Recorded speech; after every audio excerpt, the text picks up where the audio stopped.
Hi, you're listening to This Is Not Your Practice Life. I'm your host, Macy Renee, and we are going on a journey together, my friends. I'm a certified life and emotional intelligence coach, and if you really want to step into your highest self, there are a few non-negotiables you're going to have to learn, and I am just the person to help you do it.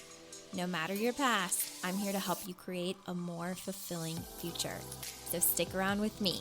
Not only will I teach you how to navigate your brain's daily mind drama, but I'll help you actually understand your mind, your emotions, why you do the things you do, and why others do the things they do. Most importantly, I'll help you build the self-awareness skills to create whatever results you want. It's never too late to change the trajectory of your life. After all, this is not your practice life. Hello, my friends. Welcome back to another episode of This Is Not Your Practice Life podcast. My name is Macy, and I am so excited that you're joining me today. Whether you are brand new, welcome, or a returning listener, welcome back. I am always so thrilled to have you here. I appreciate you all so very much.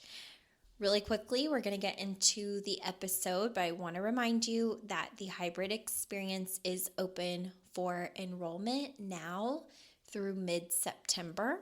So if you want to be in the next round where you get to do advanced emotional intelligence work, mindset work, it's like self-awareness on steroids, you get one-on-one coaching group and a retreat.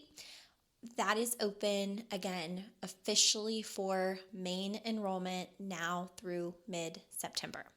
And if you are following that program and you want to follow us along at the retreat for the current round, go to macyrenee.com.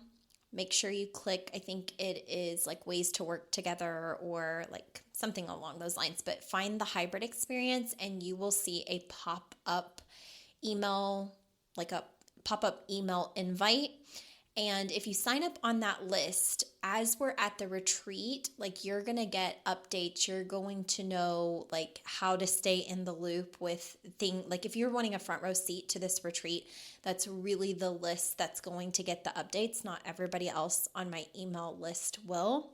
And so you're going to get very soon instructions to be invited, to have a sneak peek of that journey. So we're about probably 5 weeks out from that retreat for the first round, and I'm really excited. So if you want to peek at all of it, just make sure you're on the hybrid experience email list, which you can find at macyrenee.com, but you need to go to the hybrid experience tab specifically to sign up on that email invite. Okay? All right, so I put out a poll on my Instagram, asking you guys for topic suggestions, and I always get the best topics.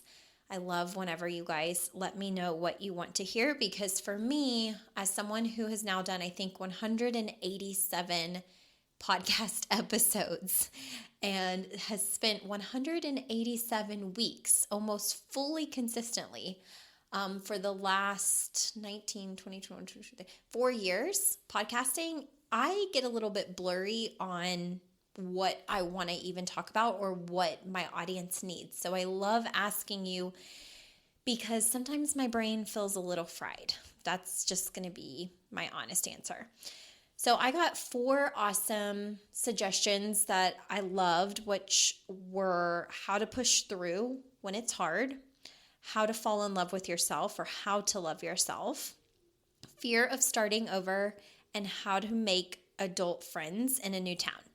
And to be completely honest, I will probably do a podcast episode on all of these. But as of right now, at the very moment that I'm looking at this poll, the one that is winning is how to fall in love with yourself or how to love yourself. So that's what we're going to talk about today.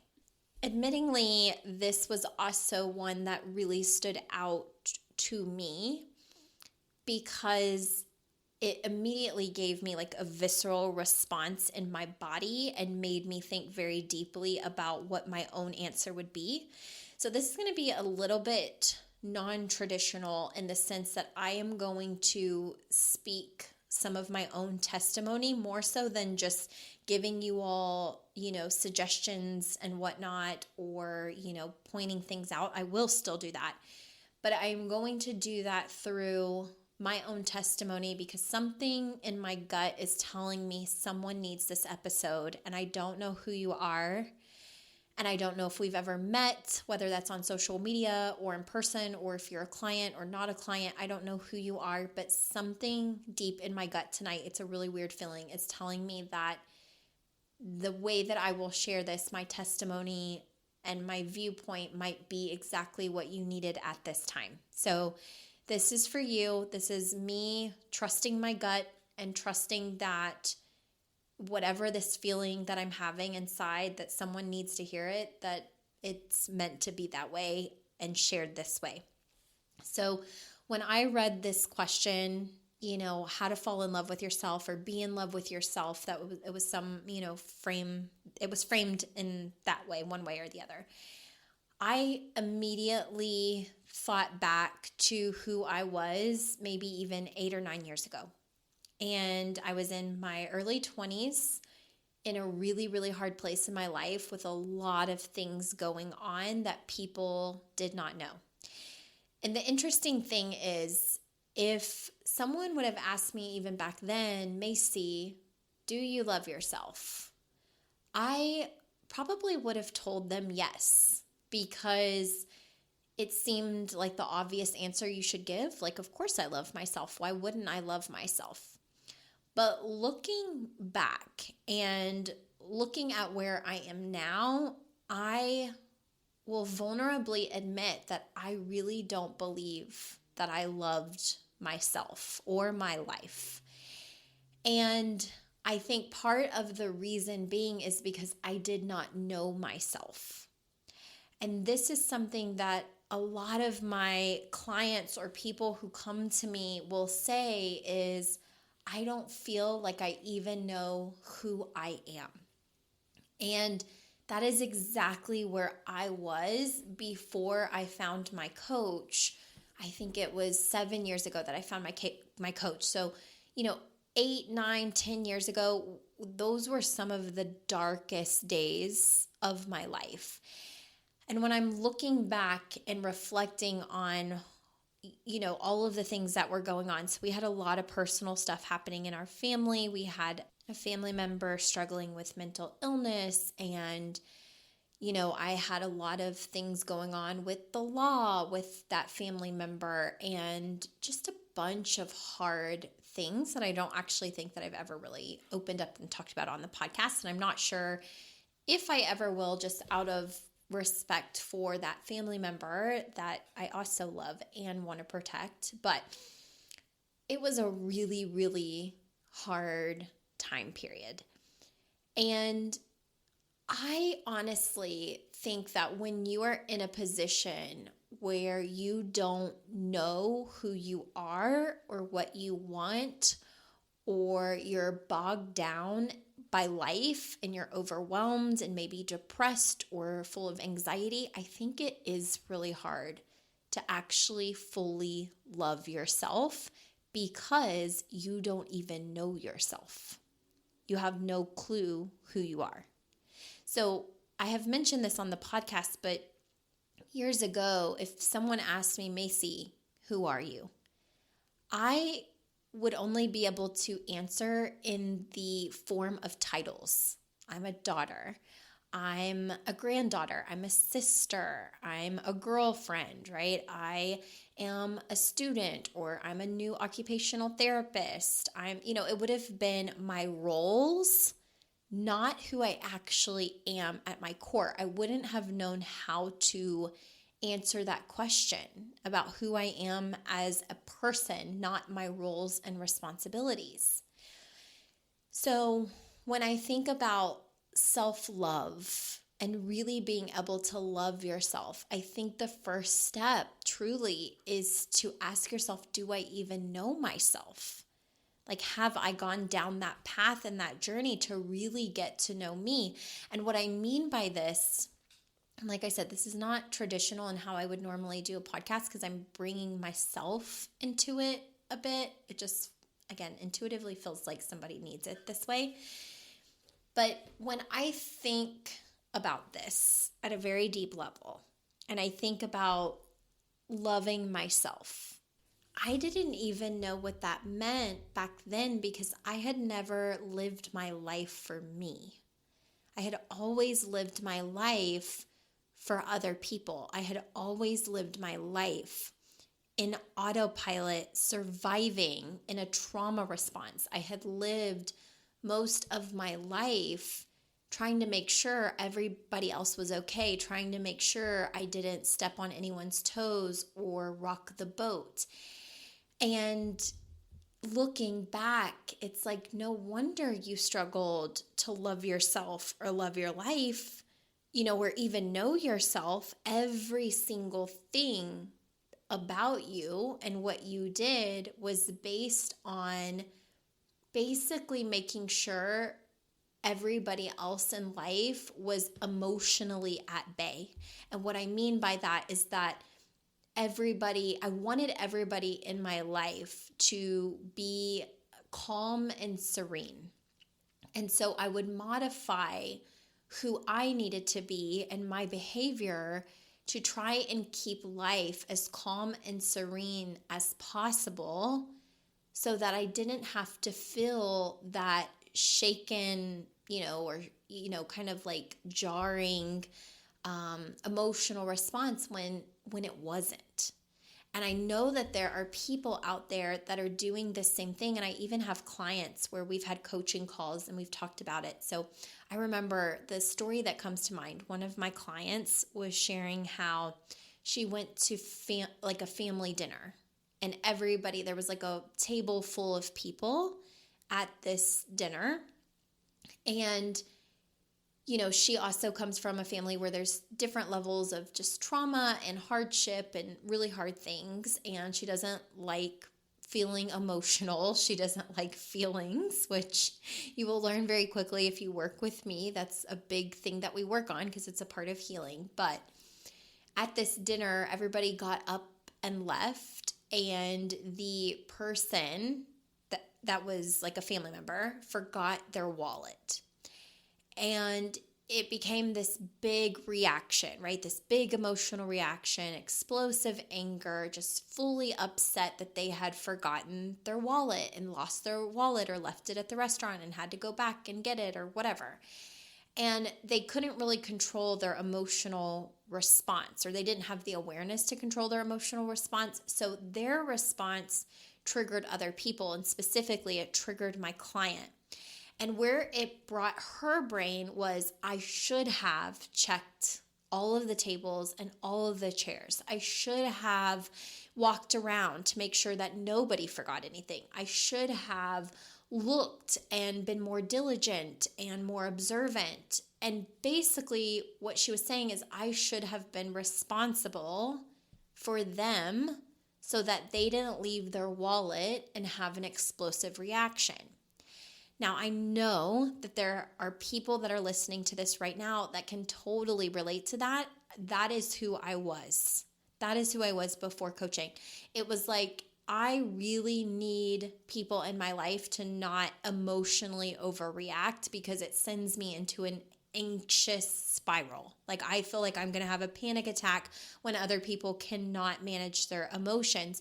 And so I would be hyper vigilant, or, basically be on edge a lot of the times in my life, just waiting for the shoe to drop, waiting for something to go wrong, waiting for someone to be emotionally explosive or upset about something, and constantly trying to figure out how to regulate my nervous system. And if that is you, I know how exhausted you are. I know how exhausted you are, because we're not meant to live that way. Right? That's not normal, but it's normal for people who have maybe experienced trauma or hardship or have had some hard things happen in their life. Or for people who haven't learned how to process emotions, haven't learned emotional intelligence, and therefore, because you don't know how to hold space for your own emotions, it's very hard for you to hold space for the wide array of emotions that exist within humans. Like, I think Brene Brown, if you're familiar with her, has done a lot of studies on emotions. And I think she said there's like over 3,000. It's something insane, right? So if you don't know how to feel 3,000 different emotions in your body without losing your freaking mind, if you're anything like me 8 years ago, then it's really hard for you to hold space for each person in your life who also has a range of 3,000 emotions, right? So this is how I lived my life, where my nervous system always felt wrecked and unsettled and on edge. And, you know, I know that it might not seem related to how do you love yourself or how do you fall in love with yourself, but I really do think that they're connected, because I think it's very hard for you to answer truly that you love yourself if you don't even know who you are without all of the shit that you're holding on to. I'm sorry if you've got kids in the car. I know sometimes people have kids in their car. But truly, like, if you are holding on to everybody else's stuff, if you're operating, basically walking on eggshells around everybody else, or you feel like you have to people please to keep the people that you love happy, again, so that they're not emotionally rocked in some way. Like, if you're doing any of these things, you're actually not living your authentic truth. Because operating that way is basically you being hyper vigilant and on high alert all the time, which likely means that your stress response in your body is on all the time. Your cortisol is probably really, really high. And so you don't even know what it's like to be in your body, to actually be at peace within yourself, to actually calm your system enough to know what's going on with you and who you are and what you want and the life you want to create and the relationships you want to foster and, the things that you want to attract in your life and the people that you actually want in your life and the people you'd like to leave behind. Before you can get to any of that, to the platter of creation in your life, right? Creating the results that you want, creating the life that you want, you have to look at all of the parts of you that are not authentically showing up because of fear or because you're afraid. You're afraid of disappointing someone. You're afraid of someone else being unhappy with you. And I talk to people all the time, whether it's on consults or coaching calls, where people will say, yeah, I'm not living my dream life or fulfilling my ambitions or doing what I want in my life because I will lose people that I love, or someone won't approve, or people will think I'm being this way, or they'll misunderstand me, or they'll judge me, or they'll hate me, or they'll make fun of me, right? And even if that is in your language or your thought process, you're not living for you, you're living for them. So how can you love yourself if you're constantly living for another person? If you're constantly pleasing another person? How do you love yourself or know that you love yourself if that is what you engage in 24/7, right? And that is where I was 8 years ago. And I didn't even realize it. I didn't know it. My breaking point, I call it my line in the sand, my day of decision, I remember so deeply, was getting to a point where I asked myself 3 powerful questions, and I can't remember exactly all 3. I remember the first one being who am I? What would I do if no one judged me? I think was the question. And then if I knew I was supported, what would I do? So it was something along the lines of those 3 questions. And I remember that the answers scared me. And they scared me because it meant that I would have to choose me, and I would have to do the most loving thing ever for myself, which meant that I would have to be willing to disappoint some people or let people be wrong about me or, be totally judged and maybe exiled from friend groups or family groups. I was terrified to choose myself because I had spent most of my life choosing everybody else. And the reason that I chose everybody else was often because I felt like it gave me control, right? Like if I was diligent about other people's response and if I walked on eggshells, in a way it felt like I'm controlling the situation. I'm keeping everything calm and I feel best when I'm in control. But then what would happen is when things weren't in control, it felt chaotic and I didn't love who I was under stress and I didn't know how to cope with my life. And I buffered most of my time away. So like buffering, for anybody that's new here, means that you find something to distract you from your emotional experiences, especially the stressful ones, the unpleasant ones. So you might drink more alcohol than you'd actually really like to. You might have a habit, right? You might smoke, you might do drugs, you might rely on a pill to make you feel better. You might overshop or overeat or, put all of your energy into like, I don't know, what's the word I'm looking for? Like a lot of sex, right? Where the relationships aren't going anywhere. It's almost like you just need a distractor, a buffer in order to keep from feeling like your own stuff. It could be over like being obsessive or like about certain things, like overworking out, right? It's like everything is good in moderation. But when you are really, really honest about how you spend your time, do you spend most of your life on autopilot, under stress, buffering to try to avoid the things that you need to face? And so, like I said, for me, I thought that I was living a really good life in the sense that I felt like, I can control like almost people's behavior, right? Like if I act a certain way and read their body language, I'll know when things are going to hit the fan. Like if shit's going to hit the fan, I'm going to feel it and then I can avoid it and then I can rescue. And that's how I lived a lot of my life. Now, I know this might not be making sense for everybody, but if you're living it, Like for some people listening to this, they might be like, what is this girl talking about? But for people who are living it, I think you will know exactly what I'm talking about. And you might even cry just to know that someone gets it so deeply, right? Like I get it so deeply. If I could hug you right now, I would. Because it's exhausting.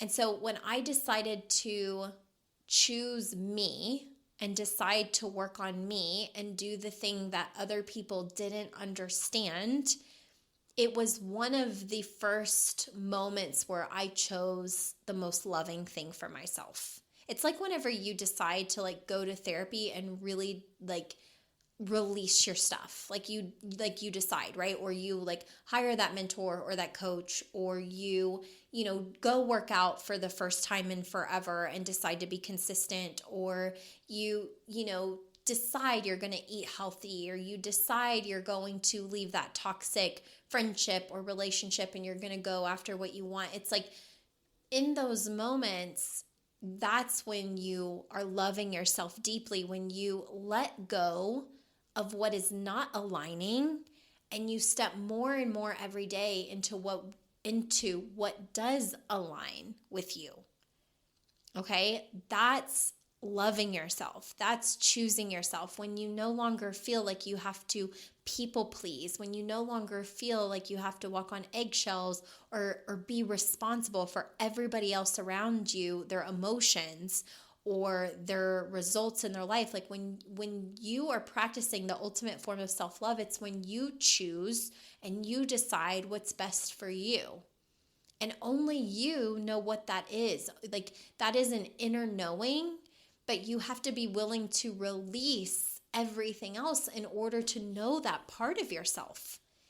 Like you have to be in a place of decision where you're like, I'm going to choose me and I'm going to decide to heal and get to the root of what this is and release this need to make sure everybody else comes before me, right? I think with women especially, there's this, I have to take care of everybody else before myself.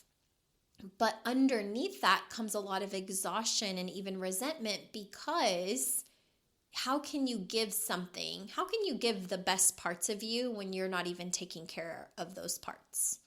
Like, how can you really extend those pieces of you and be your best and feel your best when it's really coming from the most depleted place ever? You can't. That's not being loving to yourself. That's not showing yourself love. So I think all in all, to wrap this up, like how do you love yourself? I think it's letting the things fall off that aren't serving you. It's letting yourself, like giving yourself permission to release all of the things that don't feel authentically aligned in your life, like deciding to heal, deciding to work on yourself, deciding to choose yourself in whatever way that means, right? And deciding to pour into your cup so that you can decide from the most healed, loving, healthy place how you want to serve others, right? And how you want to maybe take care of others if that is something that is important to you, because it's not a bad thing to want to take care of other people in your life. That's not a problem. It's looking at, is this coming from a place of I have to, or I should be, or, it's expected of me and I'm exhausted? Or is it coming from the place of like, I take such good care of myself, I love myself so much, I give so much to myself and what I need, that it is an honor and a privilege to be able to extend help or what I want to do for other people. Like, it's not anything extra because I do such a good job loving myself. So I think, like, if you can relate to anything in this episode, it's really coming back to saying, like, do I really know myself? Like, have I given myself that time and that space to really get to know who I am and what I want? Because if you've been following the podcast for a while, you know your thoughts create your results. Your emotions drive all the actions you take in your life.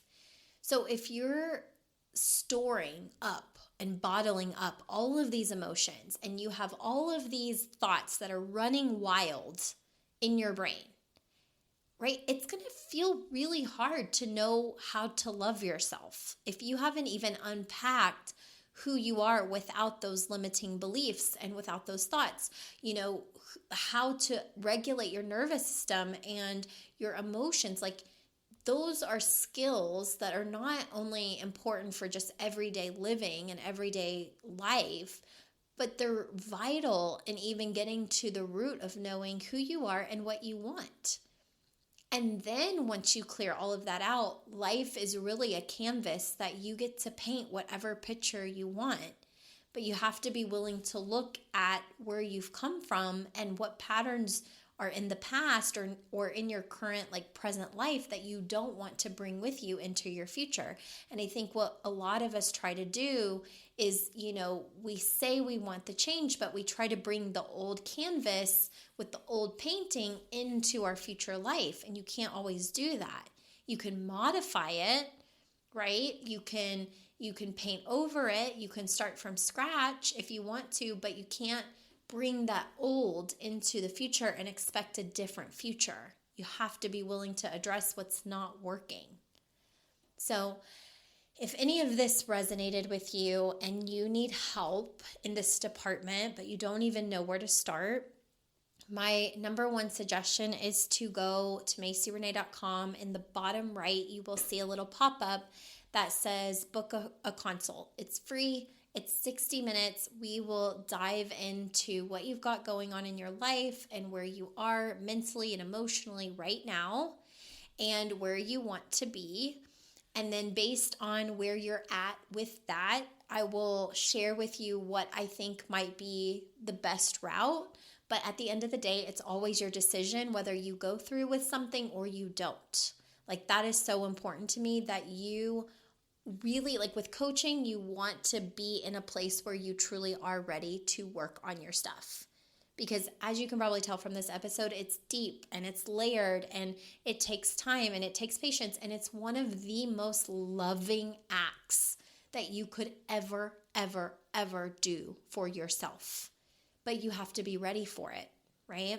So if you feel like maybe you're in that place where you want to see schedule a free consult, and then we will go from there.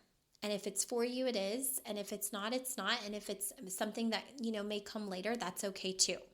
Okay, I'm here to support you and help you with whatever it is that you need when you are ready, because that is your decision. And I know that it feels likely like a big decision. It did for me 7 years ago. It's the most loving gift that I ever gave myself, but I was also extremely ready. I had drawn my line in the sand. I didn't want to keep living the way that I was living. I was absolutely miserable. And my perspective was, the time is going to pass whether I do it or I don't. And so thinking about how short time is, do I want to go ahead and start today? And for me, that answer was yes, but that might not be where you are right now. And I can understand that. And also, I just want to say too, if we get on the phone and I feel like you're a better candidate for therapy, I will be honest with you and tell you that.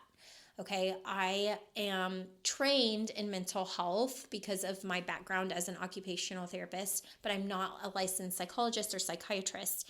And I am trained to pick up on different things that you say that may indicate that you would better benefit from therapy. And I'm very honest about that. So if you're not in a place where I think coaching is going to be the best for you, because it is a different type of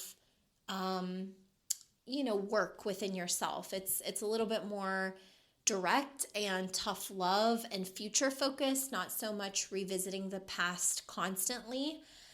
So just depending on where you're at, I'm going to be honest with you either way. Even if that is, you maybe need a coach that's a better fit for you than I am. I will always be honest about that, because my priority is that you get the help that you need.